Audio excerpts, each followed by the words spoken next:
¿Qué ocurre cuando a una casa no la mata el frío de afuera, sino el calor de adentro? ¿Cómo es que el suelo, que parece tan duro como el hormigón, se convierte en lodo justo bajo los cimientos por culpa de un simple radiador en el apartamento? ¿Y por qué en una ciudad donde el invierno dura más de 7 meses, el principal enemigo del constructor no es la helada, sino el deshielo que la propia casa genera? Yakutsk no es solo una ciudad fría. Aquí el suelo no es un cimiento, sino hielo vivo. Y calentar la tierra bajo la casa significa matarla. Precisamente esta regla lo cambió todo. La mayoría de las personas que oyen hablar de Yakutia piensan en una sola cosa: hace mucho frío. -50, -60, -70. Y en la cabeza surge de inmediato una imagen lógica. Bueno, entonces hay que construir algo más cálido, aislar más, paredes más gruesas, ventanas mejores, todo claro. El problema es que esa lógica aquí no funciona. Y fue precisamente por eso que en Yakutia, en su momento, se desmoronaron, literalmente, decenas de edificios. Antes de entender cómo se construye aquí ahora, hay que entender a qué nos enfrentamos realmente. Escuchen, cuando la gente oye permafrost, suele imaginar simplemente tierra muy fría, congelada, dura, nada especial. En realidad, es algo completamente distinto. El permafrost en Yakutia puede hundirse hasta 1,5 kilómetros. Es la capa de hielo más profunda del planeta. Bajo la propia Yakutsk alcanza entre 250 y 400 metros, pero incluso eso es una profundidad colosal. Un monolito de hielo y roca congelada. Es tan duro como el granito. Los coches circulan sobre él. Los edificios altos se apoyan en él. Ha sostenido a esta ciudad durante siglos, pero tiene una propiedad que lo convierte en la base de construcción más peligrosa del planeta. En cuanto se calienta, deja de ser roca, se convierte en papilla. Una papilla líquida, inestable e imparable. No de golpe, despacio, casi sin que se note, pierde su dureza y se transforma en una masa móvil que ya no es capaz de sostener nada. Y lo más terrible es que nadie te avisa de esto con antelación. La casa aguanta, aguanta, aguanta, y de repente empieza a hundirse lentamente en la tierra. Para cuando se hace visible desde fuera, ya es casi imposible detenerlo. A veces la única solución es la demolición. Aquí está la gran paradoja. Una casa con buena calefacción se destruye más rápido que una casa que está al frío. Piénsenlo por un segundo. El calor de los radiadores, del suelo y del agua caliente de las tuberías se escapa hacia abajo, lentamente, sin avisar, grado a grado, temporada tras temporada. El permafrost bajo los cimientos empieza a derretirse, no todo a la vez, sino por parches, allí donde una tubería pasa un poco más cerca del suelo, donde el aislamiento del piso resultó ser más delgado, donde algo gotea ligeramente desde hace 3 años y nadie se ha dado cuenta. Una esquina del edificio se hunde más, la otra aguanta. La casa empieza a navegar, despacio, casi sin que se note, y cuando ya es evidente, significa que el proceso empezó hace mucho tiempo. No es vejez, es física que no se puede engañar, y precisamente contra eso han luchado los ingenieros de Yakutsk los últimos 100 años. Sinceramente, lo más extraño aquí no es el hecho en sí, sino que este error se cometió una y otra vez. Porque parecía obvio, si hace frío, construye como siempre, solo que aísla más. ¿Lógico? Totalmente lógico, pero equivocado. Cuando en el siglo XX empezaron a construir viviendas masivas en Yakutia siguiendo proyectos estándar, bloques de 5 pisos, cimientos directos, sótanos como en cualquier otro lugar, todo parecía normal. Los edificios aguantaban, la gente se mudaba, la vida seguía. Los primeros inviernos no hubo problemas. Pero luego algo empezó a pasar. Las casas empezaron a torcerse. Primero, con pequeñas molestias, una puerta que se atasca, una ventana un poco ladeada. Luego, la cosa se puso seria. Los suelos se ondulaban, no como un asentamiento normal, sino como si algo debajo estuviera vivo y se moviera. Las paredes se separaban. En algunos edificios, las grietas eran tan anchas que cabía la palma de la mano de un adulto. Entera, en el muro de carga de una casa. Varios edificios fueron desalojados antes de tiempo, no porque estuvieran mal construidos, no porque usaran malos materiales, sino porque construyeron como en cualquier otra parte. Pero este es un lugar distinto, Y el suelo aquí no perdonó eso. Yakutia exigió una arquitectura diferente, una lógica totalmente distinta desde el principio, una lógica que contradecía todo lo que enseñaban en los institutos de construcción convencionales. Y aquí empieza lo más interesante, porque la respuesta que encontraron los ingenieros se ve tan extraña que la primera vez que la ves, no crees lo que ven tus ojos. Hay que despegar la casa del suelo, no apoyarla en él, no enterrarla, sino elevarla, literalmente. Una casa moderna en Yakutsk se apoya sobre pilotes. Bajo el primer piso hay un espacio vacío de más de 1 metro de altura. Miras un edificio alto y ves que es como si tuviera piernas. El viento corre por debajo. Allí hace frío. No hay nadie. No hay nada. Y eso es exactamente lo que hace falta. Parece una locura, ¿verdad? Construir apartamentos cálidos sobre un espacio abierto donde en invierno hace -40. Pero ese es precisamente el punto. El aire frío debe circular libremente bajo la casa. Es la única forma de no dejar que el calor del edificio envenene el suelo por debajo. Este espacio se llama subsuelo ventilado. Funciona como un sistema de soporte vital para todo el edificio, invisible, constante, las 24 horas. Si cierras ese espacio, si lo llenas de cajas o de nieve, el calor encontrará el camino hacia abajo. El permafrost empezará a derretirse por parches. El edificio se llenará de grietas. Esto no es teoría, ya ha pasado. Pero esperen, eso no es todo, porque con solo elevar la casa no basta. También hay que elegir correctamente sobre qué se va a sostener. Los pilotes no sirven solo para estar más alto, tienen una tarea muy específica. En la zona de Yakutsk, el permafrost comienza aproximadamente a una profundidad de 1,5 metros o 2 metros. La capa superior se descongela cada verano, se mueve, se hincha, en invierno se vuelve a congelar, y así en círculo, año tras año. Si el pilote se apoya solo en esta capa superior, se moverá cada temporada. La tarea del pilote es atravesar esta capa inestable por completo y fijarse en lo que hay debajo, en el verdadero monolito, en el permafrost sólido que no se mueve. Los propios pilotes de hormigón armado aquí siguen series idénticas. Existen normas estatales, GOST, específicas y tipos de productos concretos. Pero no hay una solución estándar de hincar y olvidar, porque para cada parcela se necesita un cálculo individual. El peso de la casa, la temperatura del suelo justo aquí, la composición del terreno, su humedad, el contenido de hielo, la proximidad a aguas subterráneas, todo esto influye en qué tan fiable sostendrán los pilotes la casa. El mismo tipo de pilote en diferentes parcelas puede comportarse de forma completamente distinta, y esto depende también de la forma elegida para el propio edificio.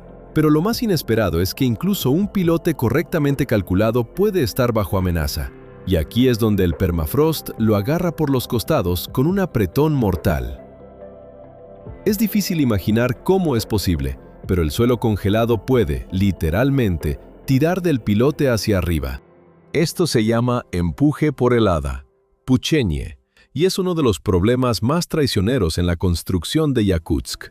Cuando el suelo se congela, se expande, y en esa expansión se congela a la superficie lateral del pilote. Lo atrapa como unas pinzas, y cuando se expande más, tira de él hacia arriba. Esta fuerza puede ser enorme, especialmente si el pilote no es lo suficientemente profundo y no está fijado en la capa estable de permafrost bajo la zona de empuje. Un pilote subió 2 centímetros, otro 5, un tercero se quedó en su sitio, y la geometría de la casa empieza a romperse desde dentro, lentamente, temporada tras temporada. Por eso, el cálculo para cada parcela no es una precaución excesiva, sino una necesidad. Y ya que hablamos de que bajo la casa no debe haber calor extra, es el momento de hablar de lo que no debe ocurrir allí bajo ninguna circunstancia. El subsuelo ventilado no es un lugar donde se puedan amontonar cosas sobrantes.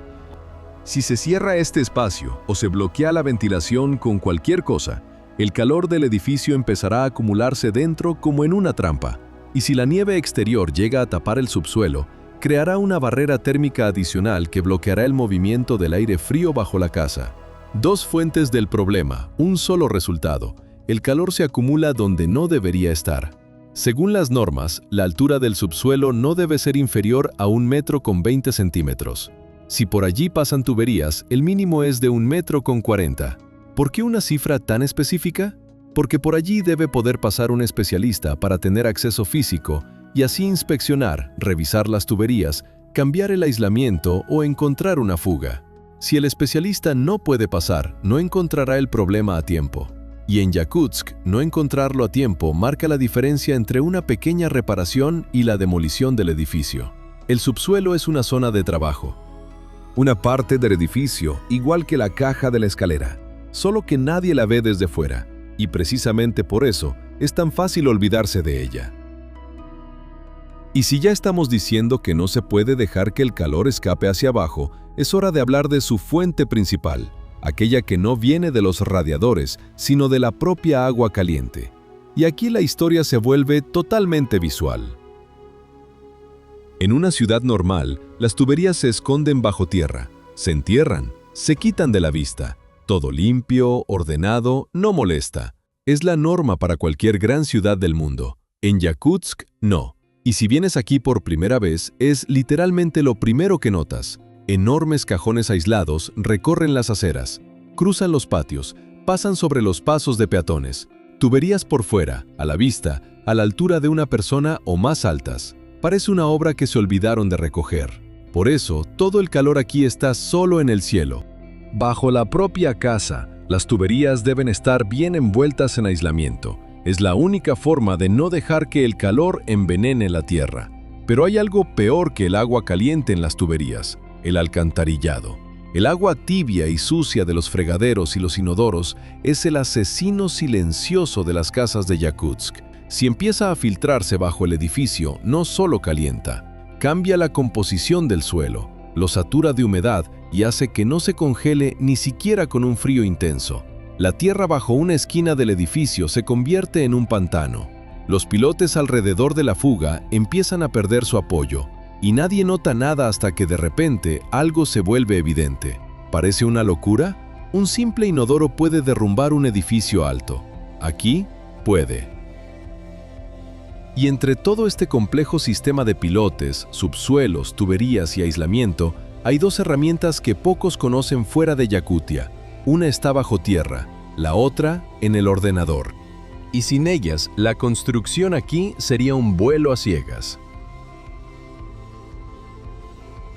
En Yakutsk opera el Instituto del Permafrost, con salas experimentales a 15 metros de profundidad directamente en el suelo congelado. Allí se prueban materiales de construcción y terrenos en condiciones imposibles de reproducir en un laboratorio normal en la superficie. ¿Cómo se comportará el hormigón bajo una helada constante y presión? ¿Qué tan fiables sostendrán los pilotes la casa en un tipo de suelo específico?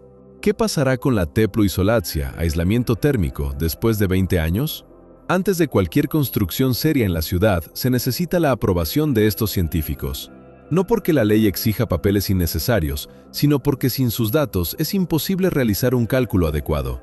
Yakutsk es una de las pocas ciudades del mundo donde todo este complejo sistema funciona justo dentro del casco urbano. Y paralelamente a esto, los ingenieros de Yakutsk crearon su propio software, Frostpile. Este calcula qué tan fiables sostendrán los pilotes la casa en el permafrost, teniendo en cuenta el régimen de temperatura del suelo, el empuje por helada y la ventilación del subsuelo, dependiendo de cómo esté situado exactamente el edificio en la parcela concreta. No es un programa de construcción universal, sino una herramienta escrita desde cero para una sola tarea: no dejar que la casa se hunda en la tierra. Hubo que calcular Yakutia por separado. Escribieron su propio código, porque el precio del error es demasiado alto para trabajar al azar. Pero a veces incluso los cálculos más precisos son insuficientes, porque el propio suelo de la parcela puede resultar estar demasiado caliente antes incluso de que se levante el edificio. Y entonces hay que hacer algo que suena totalmente inesperado.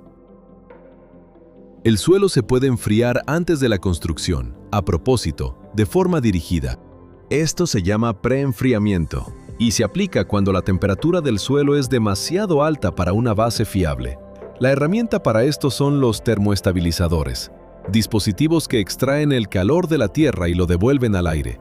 Algunos funcionan sin electricidad, de forma totalmente pasiva. En invierno, cuando el aire exterior está más frío que el suelo, el refrigerante dentro del termoestabilizador traslada por sí mismo el calor de la Tierra a la atmósfera.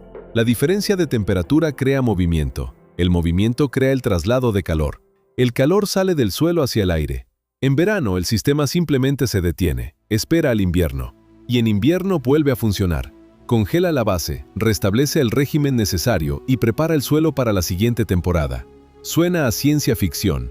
En la práctica, es una operación habitual para las grandes construcciones en Yakutsk. El suelo se congela literalmente antes de apoyarse en él. Y lo interesante es que, en este sistema, el invierno no trabaja en contra de los constructores, sino a su favor. Esto cambia por completo la imagen habitual. En verano, el subsuelo es un amortiguador que protege el permafrost del calor del edificio, pero en invierno se convierte en un frigorífico activo.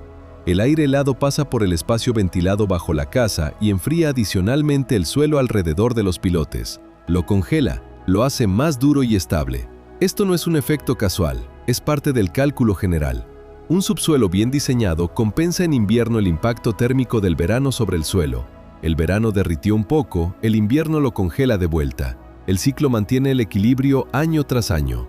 Bajo una casa así, puede hacer más frío que afuera en ese mismo instante. Eso no es un problema, es el objetivo. Pero la casa ya está construida, los pilotes hincados, el subsuelo abierto, las tuberías envueltas. Los termoestabilizadores instalados, el cálculo verificado. ¿Se puede uno relajar? No, porque entonces comienza uno de los periodos más importantes de la vida de la casa y no todo el mundo lo sabe. Después de la construcción, la casa no se puede simplemente entregar y olvidar. Los 2 primeros años son un periodo de observación constante. Los sensores que escuchan el pulso de la Tierra registran la temperatura del suelo alrededor de los pilotes a diferentes profundidades. Comprueban el aire en el subsuelo. Vigilan cuánto se ha asentado el edificio y qué ocurre con las aguas subterráneas. Es precisamente en este tiempo cuando se ve si todo funciona como se calculó. Un error detectado en el primer año se puede corregir. Añadir termoestabilizadores, cambiar el régimen de ventilación, reforzar el aislamiento en un lugar concreto. Es caro, pero tiene solución. Un error descubierto 10 años después, casi no. Para entonces, el suelo bajo el edificio ya ha cambiado. Los pilotes han perdido parte de su capacidad para sostener la casa. Todo el edificio se ha ido moviendo lentamente. Detener esto sin demoler es extremadamente difícil y locamente caro. Es una experiencia ganada a través de pérdidas reales, a través de errores que se podrían haber detectado antes si se hubiera prestado más atención. Y todo este complejo sistema, pilotes, subsuelos, control, laboratorios, programas propios, tiene otra manifestación visual. Un detalle que salta a la vista de inmediato si caminas por Yakutsk y miras con atención. En Yakutsk hay casas donde la entrada comienza como si fuera el segundo piso.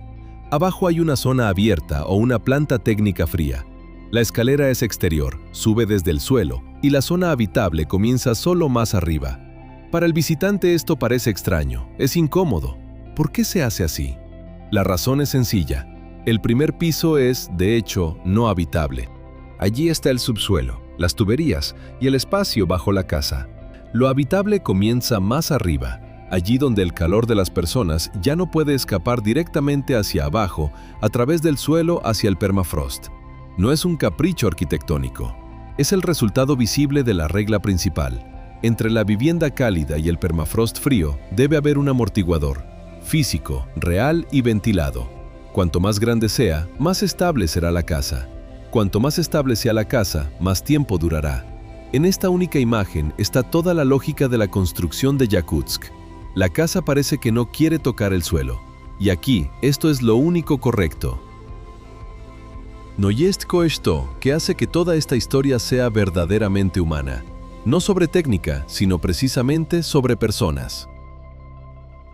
Para un habitante de Yakutsk, una casa sobre pilotes no es algo exótico. Es simplemente su casa. Vive en ella, cocina, acuesta a los niños, todo como en cualquier otro lugar. Pero tras esta cotidianidad, hay un entendimiento que simplemente no tienen las personas de otras ciudades.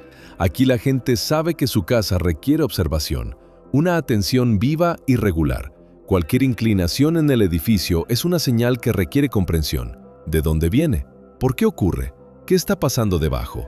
Un asentamiento de unos pocos centímetros es motivo para llamar a los geólogos, no al yesero. Una puerta que deja de cerrar bien es una pregunta para los cimientos, no para las bisagras.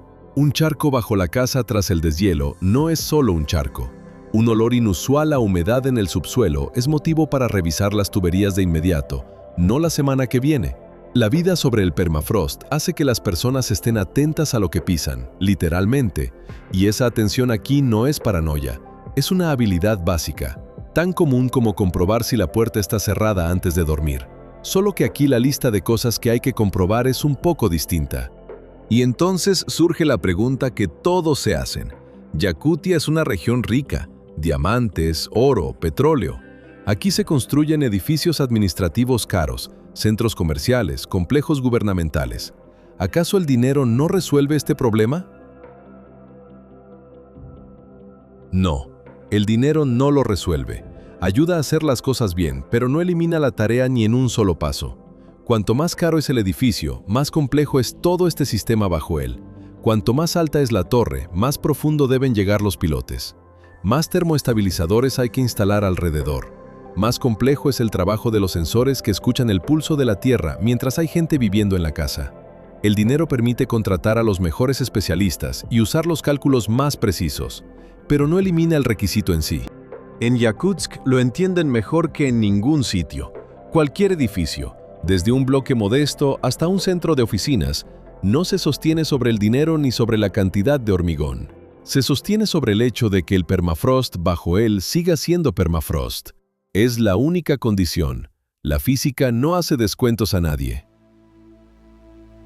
Al principio parecía que esta era una historia sobre la construcción en el frío, sobre cómo las personas aprendieron a vivir donde es imposible vivir, sobre la tenacidad y el ingenio. Pero si lo piensas bien, trata de algo completamente distinto. Yakutsk no venció a la naturaleza, no hizo que el permafrost fuera seguro, no anuló sus reglas, hizo algo diferente. Aprendió a no molestarle para que siga siendo lo que es. Todo este enorme conjunto de soluciones, pilotes con cálculos para cada edificio, subsuelos ventilados, termoestabilizadores sin electricidad, salas a 15 metros bajo tierra, software propio para calcular el permafrost, tuberías sobre el suelo en lugar de bajo tierra, sensores que escuchan el pulso de la tierra mientras hay gente viviendo en la casa. Todo esto funciona por una sola razón: para que la tierra bajo la ciudad siga estando fría. Miles de personas, miles de toneladas de hormigón y acero, décadas de ciencia y práctica, un código propio, escrito porque no había nada listo, normas propias porque las generales no servían, un laboratorio propio en el espesor del hielo porque uno normal no daría los datos necesarios. Todo esto para que nada cambie, para que lo que yace bajo la ciudad y la sostiene siga yaciendo y sosteniéndola igual que la sostuvo 1000 años antes de la primera casa. Es el arte de vivir sobre el hielo. No es la lucha contra el frío. No es la victoria sobre la naturaleza. Es la lucha para que el frío no se vaya nunca, para que la tierra bajo la ciudad siga estando fría. Miles de personas, miles de toneladas de hormigón y acero, décadas de ciencia y práctica, un código propio, escrito porque no había nada listo, normas propias porque las generales no servían, un laboratorio propio en el espesor del hielo porque uno normal no daría los datos necesarios. Todo esto para que nada cambie, para que lo que yace bajo la ciudad y la sostiene siga yaciendo y sosteniéndola igual que la sostuvo 1000 años antes de la primera casa. Este es el arte de vivir sobre el hielo. No es la lucha contra el frío, no es la victoria sobre la naturaleza, es la lucha para que el frío no se vaya nunca.